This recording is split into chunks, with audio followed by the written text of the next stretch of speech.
Te parlok koblish bunyi pi baro ki baju sanatana penpejakan ke video hakaneka channel. Bad hakaneka video ngan wanra ya ki job notification balapela da ka SSA report district namata ki post jong ki blog accountant bad chokida.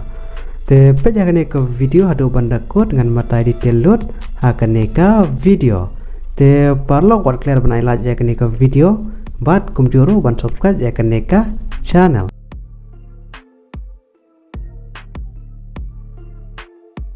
Ka SSA Riboh District ka code application ni pi namanta kini ki post jong ki blog accountant bat chokida bat kane kade ka post ka bade ha ka contractual basis ka ba shisnam bat cluster ban media ki application form ko jong pi kade hadu kan nyau trek uli sumbar adar arpulai bat kumjuru philap na apply offline lane online link bau email te pejakane ka video hadu banda ko te namta ki post jong ki blog accountant ki number ki post ki belat ke don tangkawe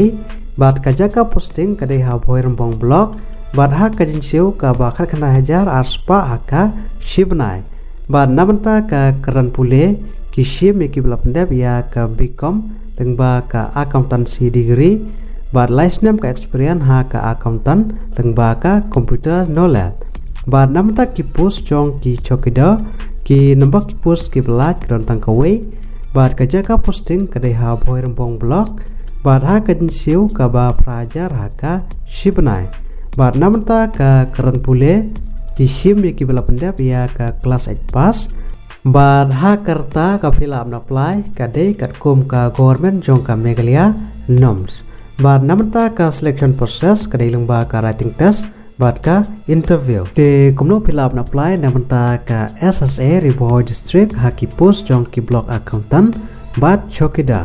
te parlok ada pikwa na apply pihak ban apply offline bat ka application kade lengba ka standard application form bat kumjuru ya number phone ki zero copy jong ki dokumen baro ki bulan kam bat pihak ban submit sya ka office jong ka district mission coordinator district unit jong ka SSA Simam Riboh District Nongpo Haswa kanyau trek udu sumbar ajar arpulai bat kumjuru philawan pa ya ki application form gojong phi lengbau new email rbd iwaynot ssa simam@yahoo.com